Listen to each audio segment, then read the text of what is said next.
गांव ई नूरपुर में चचा बशीर अपनी अजीब हरकतों की वजह से बहुत मशहूर थे। लंबी सफ़ेद मूंछें, सब्ज पगड़ी, नीला करता और हाथ में पुरानी लकड़ी की छड़ी, यही थी उनकी पहचान।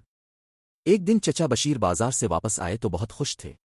लोगों ने पूछा, चचा खैर तो है? आज बड़े खुश लग रहे हो। चचा बशीर ने मूंछों को ताव दिया और बोले, अरे भाई, मैंने ऐसी चीज बनाई है कि पूरा गांव हैरान रह जाएगा। सब लोग हैरान हो गए। क्या बनाया है? चचा बशीर ने आहिस्ता से कहा, अलिफाने वाली चारपाई। पूरा गांव हंसने लगा। चचा, चारपाई भी कभी अलिफाती है? चचा बोले, तुम लोग क्या जानो साइंस को। रात होते ही पूरा गांव चचा बशीर के घर जमा हो गया।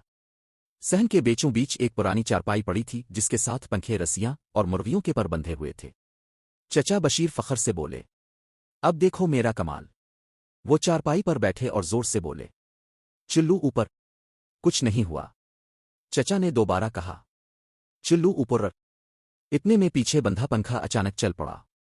चारपाई 1 इंच ऊपर उठी और फौरन धड़ाम से नीचे गिर गई। चचा सीधे कीचड़ में जा गिरे। पूरा गांव हंसी से लूटपोट हो गया। मगर चचा बशीर हार मानने वाले नहीं थे। वो उठे, मूंछें साफ की और बोले, ये तो सिर्फ टेस्टिंग थी। अगले दिन चचा ने एक गधे को चारपाई के साथ बांध दिया। लोगों ने पूछा, ये क्यों? चचा बोले, अब ये टर्बो इंजन का काम करेगा। जैसे ही गधा भागा, चारपाई भी पीछे घिसकने लगी। चचा बशीर चारपाई पर बैठे जोर जोर से चला रहे थे, देखो, अलिफा रही है, अलिफा रही है। मगर अगले ही लम्हे चारपाई सीधी तालाब में जा गिरी। चचा पूरे भीग गए, पगड़ी पानी में तैरने लगी और गधा आराम से घास खाने लगा। गांव वाले हंसते हंसते दोहरे हो गए।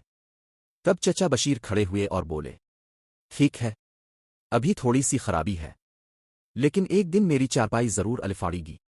और आज भी नूरपुर के लोग जब चारपाई देखते हैं तो हंस कर कहते हैं, बस दुआ करो चचा बशीर इसे हवाई जहाज ना बना दें।